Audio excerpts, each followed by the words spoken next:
Inuuntog po yung ulo ko sa CR, tapos sa mga Si- dingding kahit saan po. Ako, sinabit kayo doon sa sabitan ng karne. Opo, totoo po yun. Tapos yung sabitan ng karne, yung gaya sa palengke, yung letter J na bakal, Opo. doon kayo sinabit. Opo, sinasabit po nila po ako dun. May mga balita pa na pinaguhubad kayo, pinagsasayaw. Opo, totoo po yun. Ungas ka talaga. Huwag mo akong ganun-ganun lang sa tenga, uupakan kita. Maniwala ka sa akin. 7 taon umanong walang sweldo, sinasabit na parang karne maliban pa sa pisikal na pananakit ang pinagdaanan ng kasambahay na si LV Vergara. Sa mga kwento ng pagmamalupit at ang pagdideny ng kapitan ay nag-init ang mga senador. Nung una po, nung start ko po, nung nagtrabaho ako doon, 2017, August 7 yun. Nung una po, pagpasok ko doon, kabait-bait po sa akin. Nung huli na po, nung nagkukunting mali lang po, nung 2020, sinasaktan na po ako. Kunting mali lang po, sinasaktan na po ako doon. Ang ginagawa po sa akin, itong tainga ko, suntok ng suntok po sa akin. Tapos po, yung pag konting mali po, yun, tuloy na tuloy po yung nananakit sa akin. Tinatagyakan, hinahampas. Tapos po, inuuntog sa freezer. Ano po? Sa freezer po, nakahigang freezer.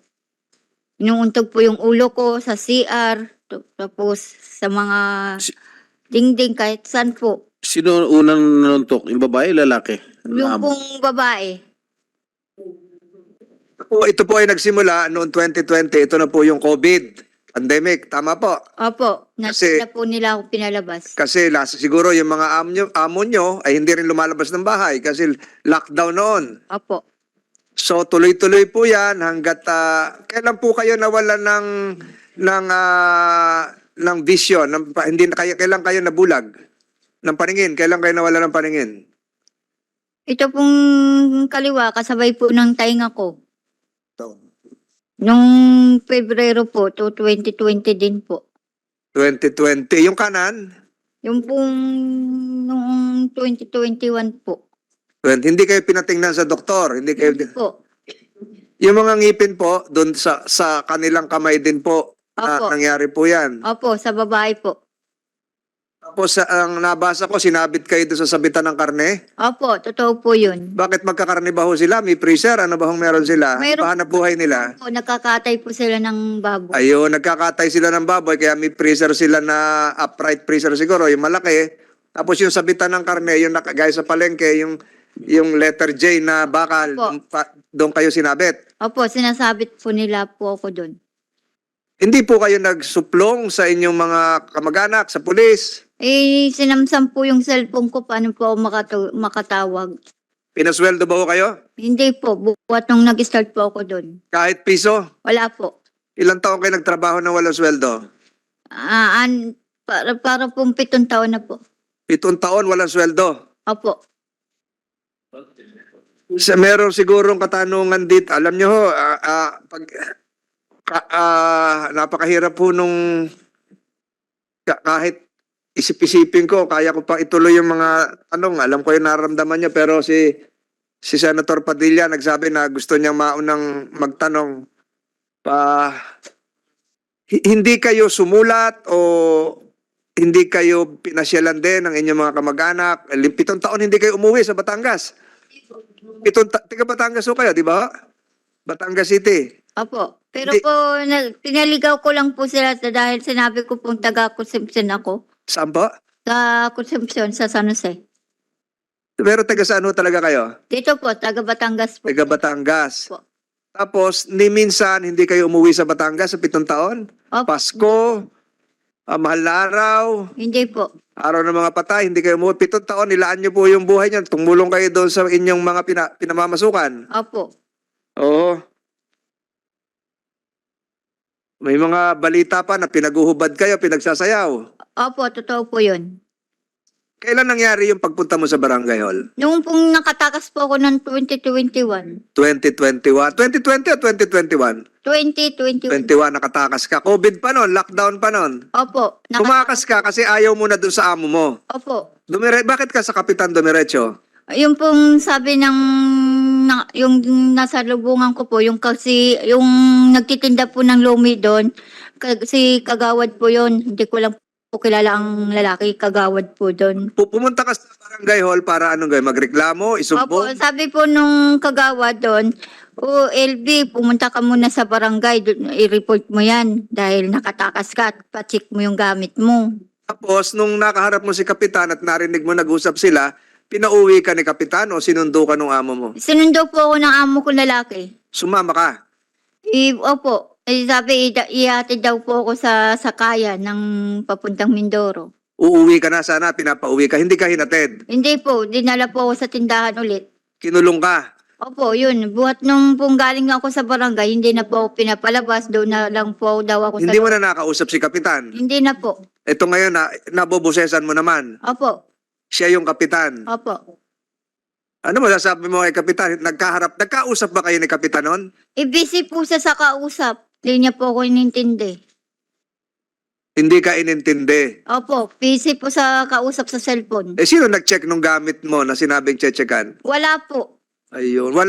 Sabi niya, ipalilinis ka raw kasi maamos ka noon. Pinalinis, basta lang po, pinaupo lang po ako doon sa may parang school ng kinder. Hindi ka binigyan ng face towel, pampunas, t-shirt, Hindi po. hindi ka pinaghilamos, Po. langganang maliit, wala. Wala po, wala po. Kapitan, wala daw paglilinis. Mr. Chair, paano nga po siya malilinisan po? Kaupo lang naman po niya na sinasabihan ko pa lang po yung aming barangay tanod na babae.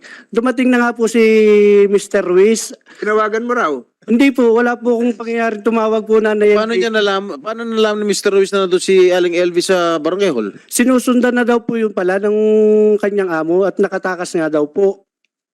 Paano nga malalaman ni Ruiz, yung pamilya Ruiz, na nasa barangay hall? Pwede naman siya ibang pinuntahan. Sinusundan na daw po yan ng amo niya. Kaya, Kasi ilang minuto, nung pagdating ni Ma'am LB at saka pagdating ng amo, ilang minuto ang pagitan? siguro po wala pa pong 3 minuto, sir. Oh, so, ibig sabihin, hindi sinusundan, may tumawag. Ay, At saka isa pa, of all places sa barangay, bakit sa barangay hall pa siya pupunta? Pwede naman siya pumunta sa ibang tindahan, pwede siya pumunta sa kanto kung saan-saan pang pwedeng tambayan niya o sa paradahan ng tricycle kasi tumakas nga, di ba?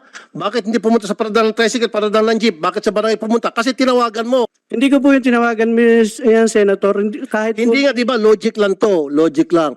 Ang isang kasambay na tumakas, hindi usually pupunta sa barangay hall. Okay? Ang isipin ng mga amo na tumakas ang kasambay, pupunta yan sa sasakayan ng tricycle, sakayan ng habal-habal, sakayan ng jeep, o bus. Doon pupunta. Doon dapat unang pinuntahan. Hindi, agad-agad pumunta sa barangay kasi may tumawag at ikaw yon. hindi po ako tumawag, Mr. Senator.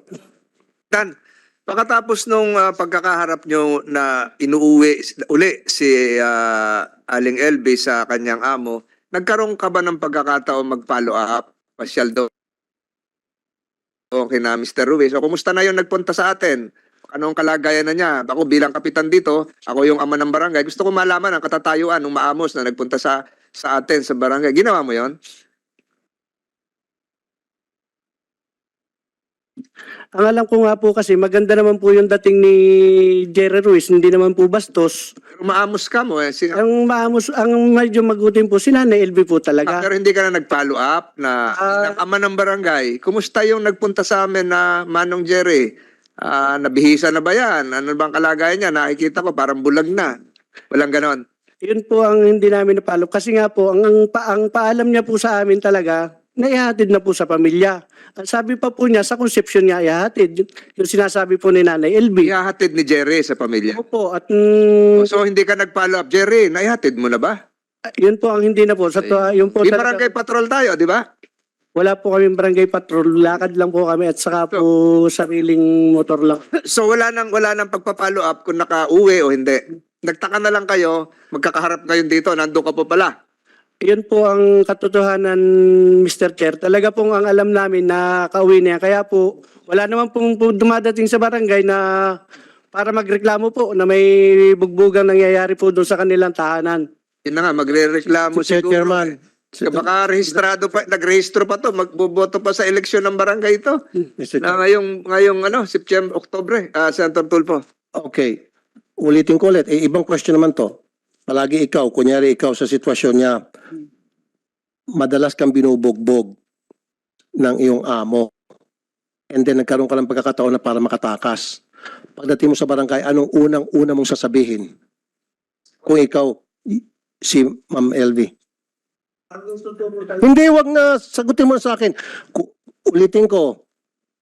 Madalas ka nang binubugbog, sinasaktan, lahat na ginagawa sa inuuntog ulo mo, tinutusok mata mo, etc. etc. And then, nagkaroon ka ng pagkakataon na makatakas. At nung makatakas ka, pumunta ka sa barangay. Anong unang-unang lalabas sa bibig mo pagdating mo sa barangay?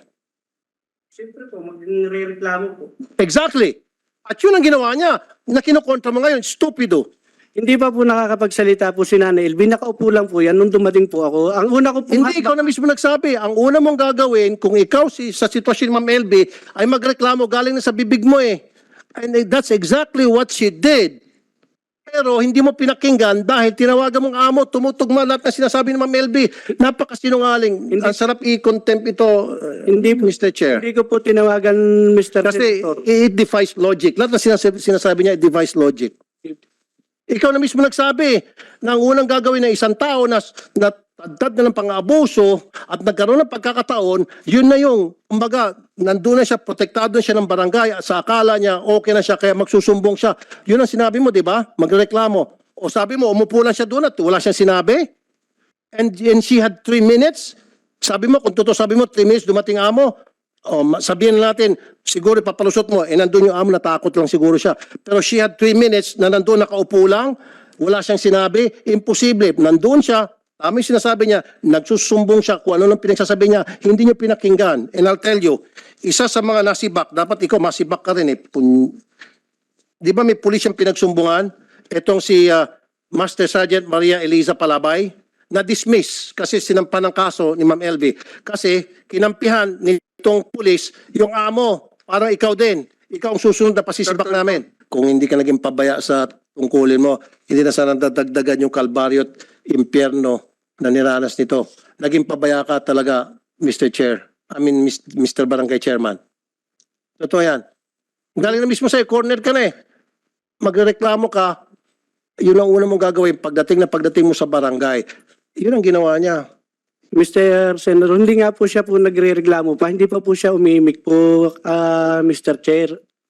Yan po ay talagang nakaupo. Ang una ko pong hakbang, sabi ko po sa mga palinisan po. Kasi nga po, madungis po. Hindi ko naman po kilala si Ate LB. Hindi ko po kilalang katulong yan ng Chairman. mga Ruiz. Dapat automatic yung chairman eh, pagka may dalawang partido doon sa harap mo. Kakausapin mo pareho, di ba? Di ba, bakit naman ang pinakinggan mo lang, yung amo lang, hindi mo kinausap yung isa? Di ba automatic yun, pakikinggan mo yung dalawang partido? Kasi nga po, Mr. Senator, wala naman, maganda naman po yung dating ni Mr. Ruiz. Wala naman pong panganong pinwersa si Nanay LB na Tumakas na nga. Tumakas na nga eh. Hindi nga po namin alam, sir, na may ganun nangyayari kay Nanay LB. Di ba Kasi sinabi ka mo nung amo na tumakas? tumakas nga daw po kasi ang sabi niya, kaiba na yung ginagawa niya sa tindahan. Wala na daw pong... Kaya nga, pinakinggan mo yung amo pero hindi mo pinakinggan si nanay. Ay hindi na nga po nagsalita. Sumama na rin po siya kay Mr. Ruiz eh. Dapat tinatanong mo, di ba? Di ba tinanong mo dapat? Di ba automatic yon pagka sa barangay, tatanungin mo yung dalawang partido? Di ba? Di ba ano po yan? Yan ang SOP? Ay yun po lang, sir, talaga ang naging pangyayari po sa Di, barangay. parang sinasabi mong hindi mo ginawa yung trabaho mo. Eh, ginawa ko po, sir, dahil Hindi mo kinausap. Di ba ang trabaho ng chairman, pakinggan mo yung dalawang partido? ay wala nga po sinasabi si Nanay LB. Hindi mo nga tinanong. Tinanong mo ba? Tinatanong po namin, hindi po siya... Tinatanong mo si nanay. Hindi po naimik. Nay, tinanong ka ba ni chairman? Tinanong kayo, nung nandun kayo. Po, hindi po. Ano lang, Basta lang po, sabi ko, Ako pong nagsalita, sabi ko, Chairman, pa-check po yung gamit ko. Baka po, sabi nila, nagnakaw po ako doon. Nagsalita ka, Punay. Opo. Oh. Eh, Chairman, nagsalita. Madami po kami doon, Senator, kaya po alam po ng lahat na hindi po naimik po si Nanay LB. Bakit pa siya tumakas? Kung hindi naman siya iimik, nandun na siya. Hindi nga po namin, sir, alam na yan ay katulong ni Sir Jerry. Ang pagkakikita ko po sa kanya, akala ko po yung naligaw na taong grasa. Kasi nga po si Nanay LB, talagang medyo madumi yung kanyang katawan po. Hindi, alam mo na nga na hindi na nga siya taong grasa dahil dumating na nga yung amo di ba? Dumating na nga Ang dito, Chairman, hindi mo ginawa yung trabaho mo. Dapat kasi, tinanong mo din siya kung ano po ba ang sitwasyon, ba't kayo nandito sa barangay. Natural yun yun ang una mo dapat ginawa, Chairman. Ako si Luan Peñano para sa Eye of the Nation ng iNews Pasig.